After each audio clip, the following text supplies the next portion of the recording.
And good afternoon. Welcome into a Wednesday, November 25th edition of Market Talk. I'm your host, Jesse Allen. Great to have you here. MarketTalkAg.com. That is where you can find us on the web, MarketTalkAg.com. Facebook, Twitter, Instagram. It is all at Market Talk Ag as well. Today's show brought to you by our friends at BOA Coolers. They got a huge Black Friday sale going on right now. You can get your BOA cooler for $19.99 plus shipping and handling. These things are amazing.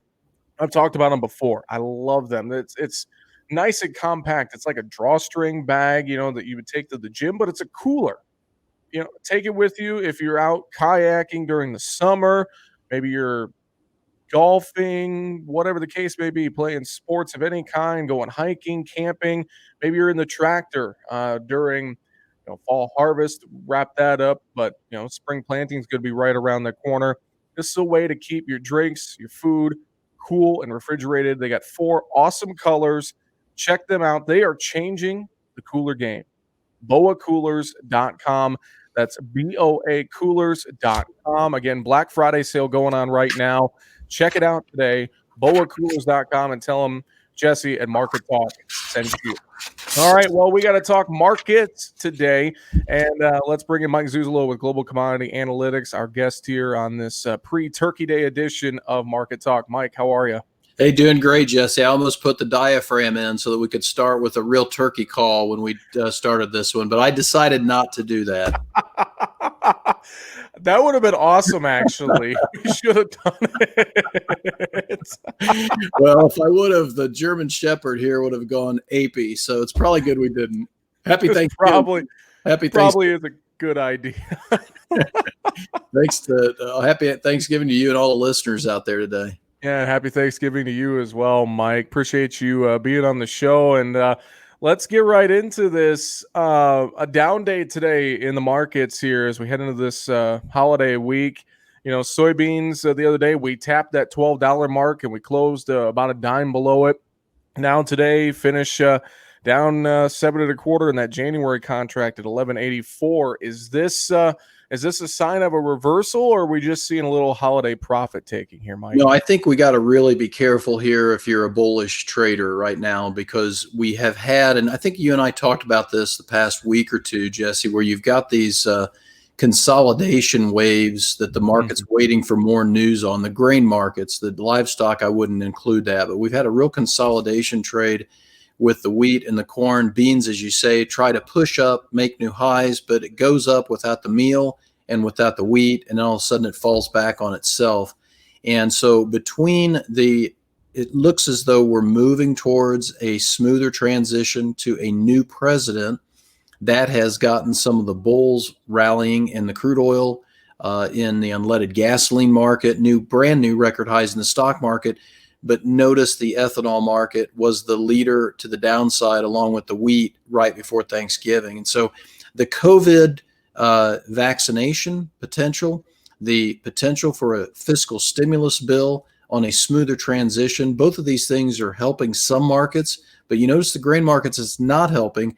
And the market that should have gone up the most heading into the holiday due to a lack of rain and due to a surprise cut in wheat crop conditions and big condition cuts in the primary hard red wheat belt states, that was also the leader to the downside on Wednesday. So the flags are out there that this could be a sell signal. And in fact, the daily charts are really hitting in corn, beans, and wheat some major daily support trend lines. And if we close out Friday after a shortened holiday trade on a weekly chart basis with sell signals, we better not have a lot of rain in South America come this coming weekend, or we may see follow-through liquidation by the funds. And that's kind of how I'm laying it out to my clients and subscribers. We got to have good weekly export sales, no soybean cancellations, dispel that rumor that we had earlier this week about soybeans being washed out by China, and not see much more than 50 or 60% of the South American corn and bean belt get good rains. And those are great points you mentioned there, Mike. And a lot of people watching that daily export wire, especially, and that was quiet once again today. Nothing new to report out there. And, you mentioned it. Wheat was the leader to the downside. Beans and corn kind of followed right along with it. Not as strong of a downside turn as wheat. But again, um, I would agree. I think this is something that we need to be a little bit cautious about. Yeah, and what we have to deal with here is the fact that we are seeing crush margins drop. The reason the rumor mill is talking about China washing out of soybeans was to take away U.S. origin beans that were more expensive and go back to Brazil and get cheaper beans. So now all of a sudden, if that's the case, Brazil's cheaper than us again, which we'd been carrying such a discount of $30 to $50 a ton, U.S. Gulf versus Paraná, or Paranagua, I should say. And so, you really are getting to the point where you have to wonder if we're not rationing demand, and you have to get to the point where you wonder if we're not just solely pricing higher price action on weather alone, which is a very, very dangerous game. It's a great game if you're in it, but it really unwinds itself quickly historically. We saw that in 2008. We saw that in 2012. You typically can go up 3 to 6 months, and you can take 50 to 60% off the price of that rally of 3 to 6 months within 45 or 60 days. So it can really flush. And I'm not saying it's going to, but what I'm saying is if you got a lot of old crop corn and beans and you're banking on $13 soybeans, you've got a real important week ahead of you here. Very, very true. And it seems like, we've started to encounter a little bit of resistance at that $12 high we set on Monday in soybeans. We got a little bit of support, it seems, down around that 20-day moving average of 1132. And then on the corn side, it seems like that support's kind of at that 413 level is where that's at to the lower side here. I know we're above that right now, but it's just going to be, I would agree. I think it's going to be a matter of watching to see what happens with a short day of Friday and then into next week. Yeah, and I think with the way the week closed, you've opened up the downside if you don't immediately dispel this break on Wednesday when we come back on Friday with some decent export sales and real dry weather and hard red wheat. Just to give you an idea of how bad it is in wheat country for hard red wheat belt, we're at 17% good to excellent in Colorado right now. Last year we were at 65%. So it's literally 4 times worse than it was last year at this time. Kansas is at 29% versus 44 last year at this time. Oklahoma's not far away from last year at 48% right now. It was at 52. And then Texas is at 24% good to excellent, Jesse, compared to 31% last year. And now the models are suggesting most of the rain that was going to come has come, and it's behind us for the next 7 to 10 days. So with colder, drier weather in some of these forecast models and these kind of hard red wheat crop conditions, you would not have expected the hard red wheat to be the leader to the downside on Wednesday. So I think that's a real key, a flare or a shot across the bow to the bean bowl that you really need wheat and you really need the soy meal. Yeah, and that's a great point you make there, and definitely, thoughts with our wheat producers. Just tough times right now with the condition of this hard red winter wheat crop. And you mentioned bean meal as well, and we saw a little bit of a support. It seemed like in that market earlier this week, but again, that meal market just kind of trending down today as well. I know bean oil has been real supportive to the soybean market, but meal again, and I think you've alluded to this before. It just that's the one market that needs to catch up, and it really hasn't done that.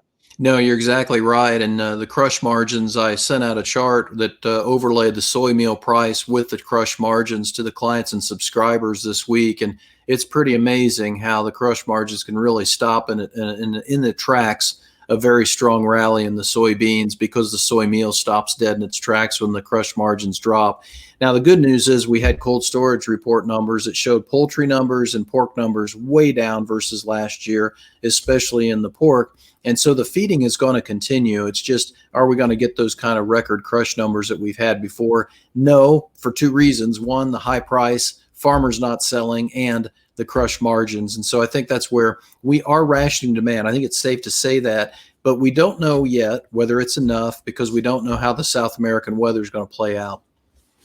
Well, and Mike, I've talked about this Monday and Tuesday here on the show. Just, this is typically a week where a lot of producers maybe, they take the time to spend with their families and just kind of keep an eye on the market, but not necessarily a close eye.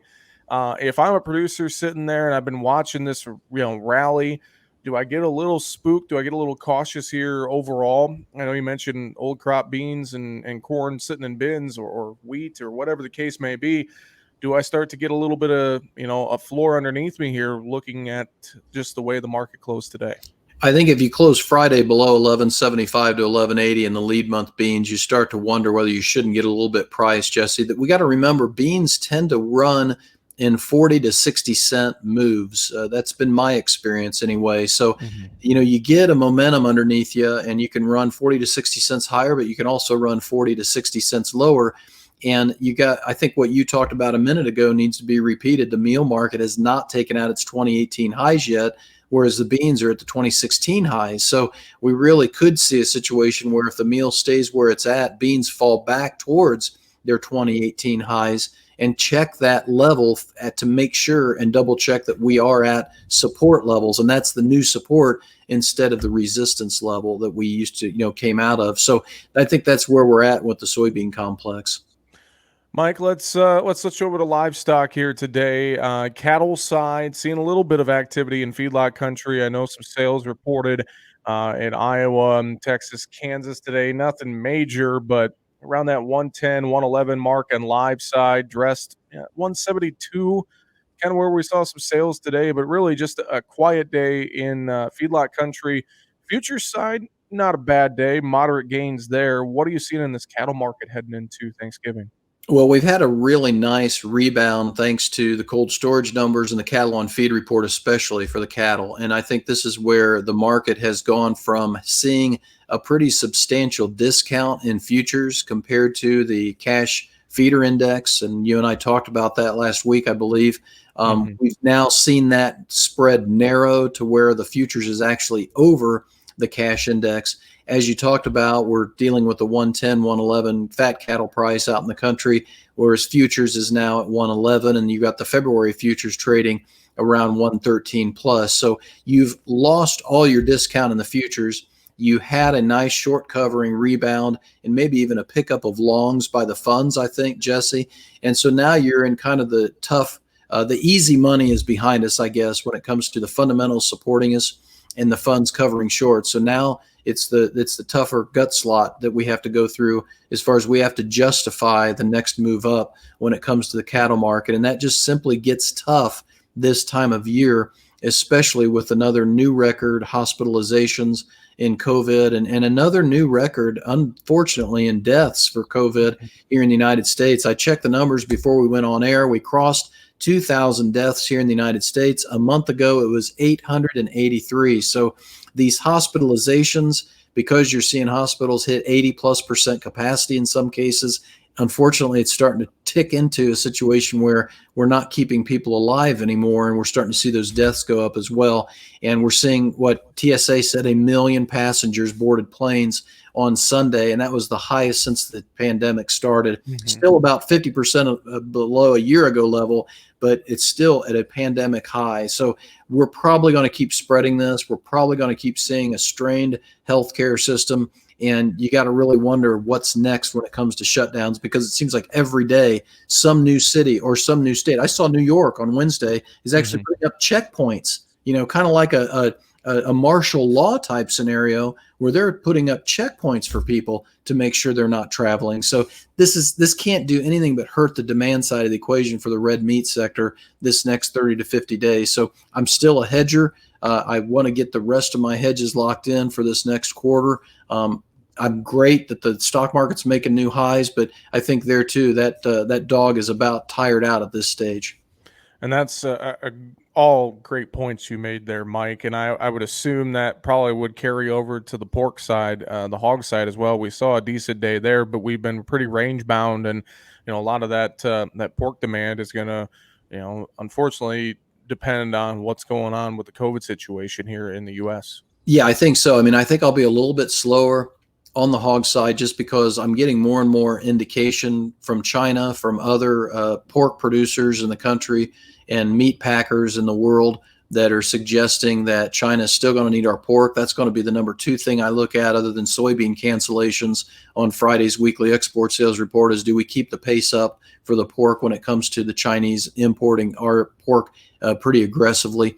If we can keep seeing that, then I'll be a little bit more patient on the pork side. But certainly as I get up to that $85 level in the February price, futures price. I think you can't turn that away, because then it gets to the point where if you're wrong by being hedged, you're just going to be in such a good profitable state by the time your February marketings come along that you're not going to be minding too much paying the margin man, in my opinion, because of the fact that you've got such a good profitable hedge in place. And I think it goes back to, does the cash corn market really break that much? If the wheat market breaks, maybe the corn breaks with it. But I think and I sense that we're going to see a basis pickup in the corn, because I think the bin doors are shutting when it comes to the corn feeding side of the equation, and getting corn for feeders from farmers this year. And I'm also hearing from some elevator clients in Ohio and Eastern Indiana, there's a big vomitoxin issue in the corn over there. And I think this is where regionally we got to be really, really careful about not booking good profits in the hogs, because the feed, we don't want to let that get out of hand. And so get those profits locked in. And you mentioned basis there. And I think that's a great thing as well to mention. Obviously, Ohio, Indiana, the Eastern Corn Belt, the basis has been okay, but you'd wonder if maybe we'll see a little bit of a narrowing of that basis gap in Iowa, Minnesota, Nebraska, Missouri, et cetera, where it's been a little bit of a wider gap traditionally. Yeah, and I wonder too, as we go into winter, depending on if President Biden becomes President Biden formally and is inaugurated, and now that he's told NBC News that he's going after climate in his first 100 days, I wonder whether we'll see a separation in the country between whether you're near an ethanol plant or whether you're near a big livestock feeder. I'd be really on the lookout for that, especially as we get into January, that we could see the basis levels really get pretty yucky again, like they did this past spring in the ethanol sector. If we start to hear about policy that is going to subsidize solar panels. I heard a story, I don't know if it's true or not, but I heard a story just today, Jesse, that some of the guys in Illinois that I work with are hearing that they're going to get $800 an acre to put solar panels on their farm ground. And I just thought to myself, that can't happen unless it's being subsidized. So while people complain about subsidies in ethanol, we're moving towards probably bigger subsidies when it comes to the solar side of the equation. So I think these are things we really got to factor into our marketing plan. It goes back to your really well stated point. You can't close your eyes in this market. You can't decrease your marketing plan. You've got to elevate your marketing at this point, because there's a lot of moving parts that could really move us in price in the next 3 to 6 months. Definitely. Maybe, take the time out tomorrow to be with your family, your immediate family, and have some turkey and stuffing and all the fixins. But keep an eye on those markets, especially as we get to Friday and next week and beyond. Mike, any other final thoughts you want to share today on the program? The one thing I noticed this week that I'm going to watch as we go into the next couple weeks, Jesse, is, as I said, we're seeing a 30, a 7-year peak in copper. I think it was a 30-month high in one of the energy complexes. I can't remember which one it was, but then I saw a 4-month low in the gold. So this market tells me it's not really able to make up its mind whether we're still going to stick with that reflationary trade or not. And that's a really big deal as well as we go into the first of the year, especially if it starts raining in South America, because you need that outside macro support if you start to lose some of your weather, your micro support. So that's one of the last things I'll bring up to you, and wish you once again a great, blessed Thanksgiving, sir. Well, I wish you and yours a very happy Thanksgiving as well. Mike Zuzolo with Global Commodity Analytics. And by the way, if folks want to reach out to you for some marketing help, what's the best way to do that, Mike? Best way is to go to the website and sign up for a trial at globalcomresearch.com. It's globalcom with 2 M's, research.com. If you need to talk individually about something Jesse and I talked about, knowing that commodities involve substantial risk, I'd welcome you to reach out to me at 866-471-2588. Mike, appreciate the time as always. Happy Thanksgiving. We'll talk Thanks again. for having me, sir. Mike Zuzolo with Global Commodity Analytics, our guest today here on Market Talk. Again, markettalkag.com. Find us online, on demand anytime, on all your favorite podcast sources, including Spotify, Apple Podcasts, iHeartRadio, and more. Thanks to our sponsor, BOA Coolers Day. Their Black Friday sale going on now. Find them at boacoolers.com. This has been the Wednesday, November 25th edition of Market Talk. I'm your host, Jesse Allen. Have a great afternoon and a happy Thanksgiving.